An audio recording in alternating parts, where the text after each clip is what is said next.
buenas noches, señoras y señores. Bienvenidos a Tiempos Modernos.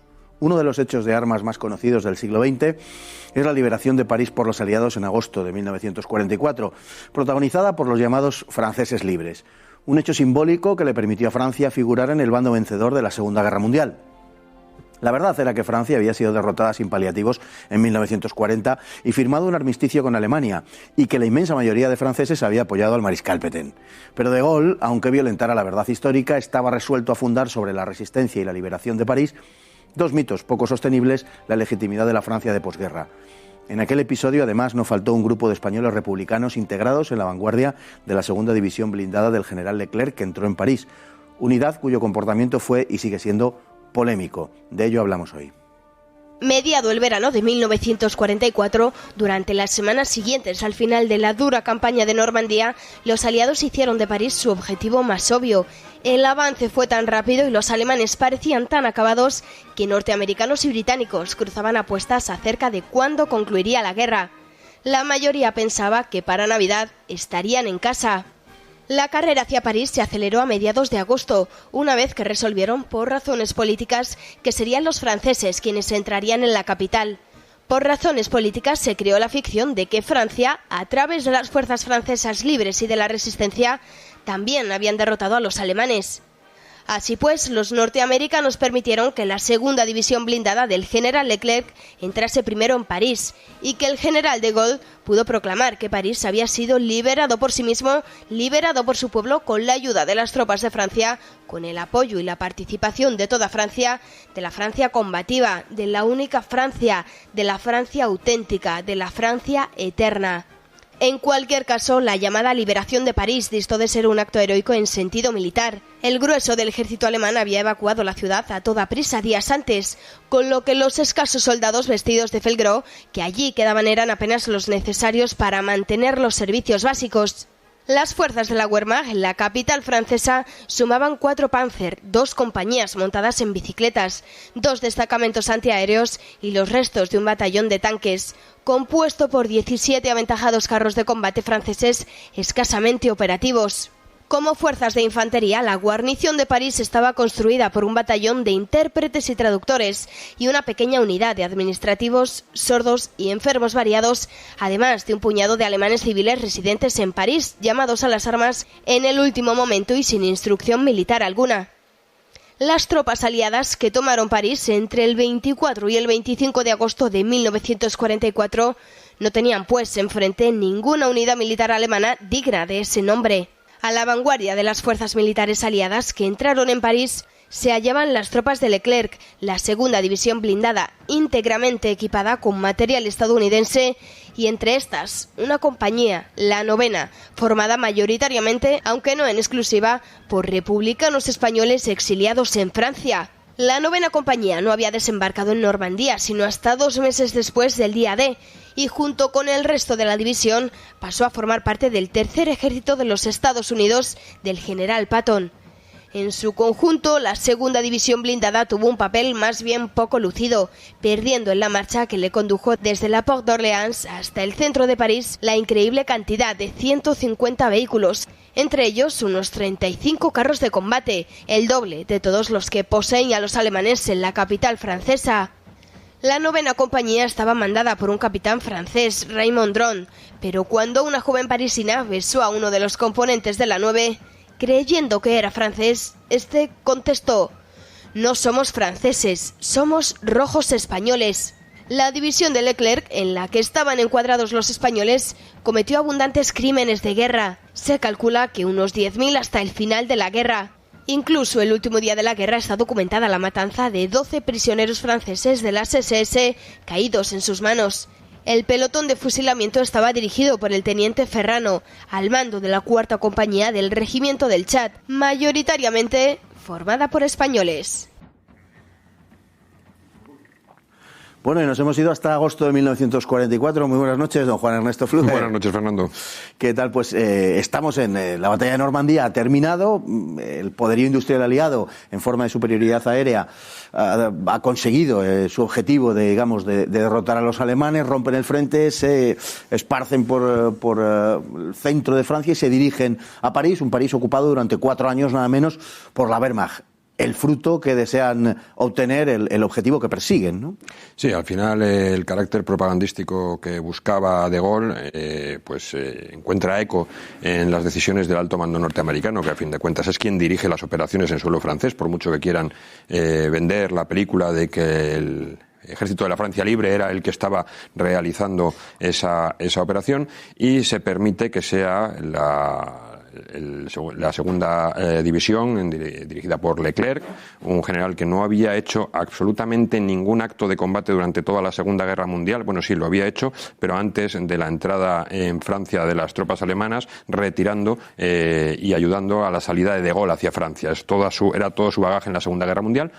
Y lo ponen al frente para que parezca que habían derrotado a los alemanes.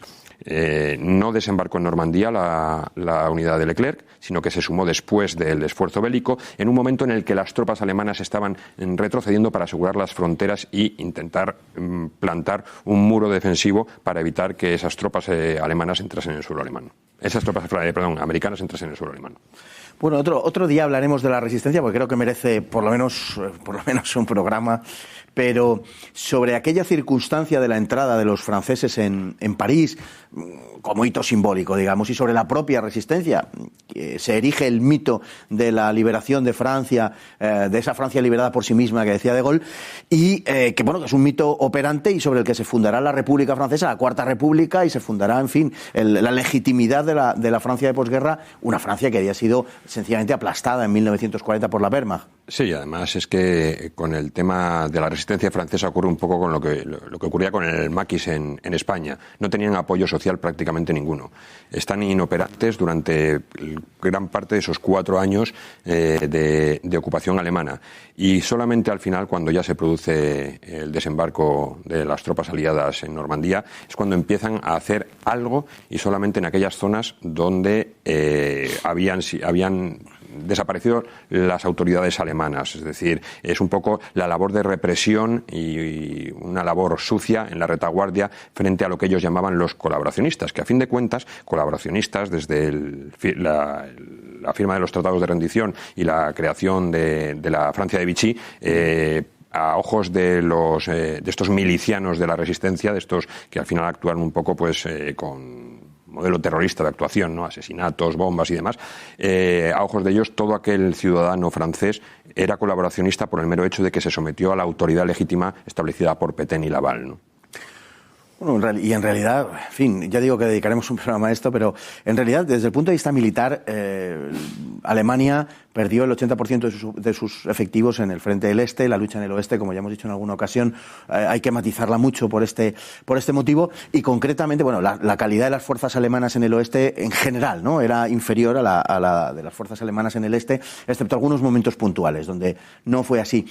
Pero concretamente después de la batalla de Normandía, donde los alemanes pierden algunas de sus mejores unidades, fundamentalmente por razón de la superioridad aérea, como hemos dicho, aliada, a partir de ahí los alemanes, la calidad de las tropas, por ejemplo, que hay en París, de los alemanes, es verdaderamente ínfima. Es una calidad baja de las tropas alemanas. Hay una unidad de sordos, en fin, es gente de poco nivel militar, ¿no? Sí, que al final, cuando se retiran en esa retirada ordenada de las tropas que todavía tenían capacidad de combate hacia la frontera para establecer ese corte de entrada, ese corte de invasión a suelo alemán, lo que queda en Francia son, primero, las unidades que no estaban militarizadas, es decir, que no eran de ejército activo, sino que estaban en labores auxiliares para las tropas, y luego quedan las milicias francesas, que era el ejército de Vichy, que estaba colaborando, y quedan la división 33 de las Waffen, que es la división Carlomagno, que eran los voluntarios franceses que se habían alistado para luchar contra el comunismo, y por lo tanto hacían un poco el mismo papel que hizo la División Azul española. Esos son los últimos reductos de la resistencia contra la invasión americana en suelo francés. La vanguardia que llega a París, en definitiva, es la segunda división blindada, el general Leclerc, constituida por unos 16.000 hombres, de los que 2.000 son españoles, y no son franceses coloniales. No son franceses coloniales porque Leclerc quería que la división que entrase y que representase a Francia en suelo francés estuviera compuesta íntegramente por blancos, que no hubiera africanos en ella. Exactamente, eso es una de las características que implanta Leclerc, ¿no? El el hecho de usar las tropas coloniales, que las podían haber usado porque es verdad que las colonias francesas no estuvieron controladas desde el año 40 y finales del 42, principio del 43, y habían recuperado bastantes territorios, ¿no?, tras los combates del norte de África y demás. Sin embargo, esas tropas no fueron utilizadas en esa vanguardia. Es verdad que luego se utilizaron para la ocupación efectiva de todo el territorio y el intento de imposición del nuevo régimen traído por De Gaulle, ¿no?, ese régimen que los franceses no querían para nada. Es decir, hay una auténtica pedagogía y una manipulación durante los 10 años siguientes, porque los franceses habían estado muy cómodos en la Francia de Vichy. Otra cosa es la zona ocupada. Ahí sí podemos discutir o no discutir. Pero lo que es la mitad sur de Francia no hay ningún problema. Y esa precisamente mitad sur es la que ocupan con tropas coloniales. En el resto, en la vanguardia, jamás aparecen. No hay un solo documental de entrada de tropas aliadas o las tropas de la Francia Libre en Francia en el que aparezcan tropas coloniales. Sin embargo, sí hay documentadas las actuaciones y los objetivos que se les fijaron en la zona sur de Francia. Bueno, la división de Leclerc fue una división a la que se ha acusado de comisión de crímenes de guerra de forma además abundante, hasta unos 10.000 se llega a hablar. Y concretamente hay un crimen de guerra que se produce el día 8 de mayo de 1945, el último día de guerra, con 12, como se ha comentado, miembros de la división de las Waffen-SS Carlomagno, que lleva a cabo una compañía en la cual, al parecer, hay españoles. Sí. ¿Qué nos puede decir de eso? Sí, en efecto, cuando ya se ha rendido París, bueno, ya se ha ocupado París, porque París realmente los alemanes no lo rinden, simplemente la desocupan. Cuando ya se ha tomado París, son detenidos 12 miembros de esa 33 Waffen división, al frente de los que está un teniente francés, el teniente Briffaut, que es llevado junto a sus 11 compañeros vivos, el resto habían muerto en los combates, frente al general Leclerc, y el general Leclerc le acusa de traición y dice que no hace falta ni siquiera consejo de guerra, van a ser fusilados por traición porque están combatiendo con un uniforme extranjero, es decir, el uniforme alemán de las Waffen. A lo que Briffaut le contesta que entonces Leclerc debería ser también fusilado porque combate con uniforme alemán. Con uniforme americano, ¿no? Acto seguido son fusilados y además el pelotón de fusilamiento lo dirige un teniente español, ¿no?, que es de la 9ª división. Pero es que ellos siguen, la unidad de Leclerc sigue hasta el Nido del Águila, es decir, entra en Alemania y ahí hay auténticas barbaridades. Está el coronel Gallet, que es su número 2, en el que se le acusa, por ejemplo, de cosas como meter a 50 soldados alemanes en una granja y jugar a tirar granadas hasta que mueren los 50. Incluso se le acusa de haber asesinado a un matrimonio de colaboracionistas con él mismo disparándoles dentro de su domicilio. Bueno, espeluznante episodio, señor Pfluger. Hasta aquí podemos contar. Muy buenas noches, muchas gracias, don Juan Ernesto. Buenas noches. Y a ustedes también, buenas noches, muchas gracias por estar ahí también hoy. Y hasta mañana, si Dios quiere.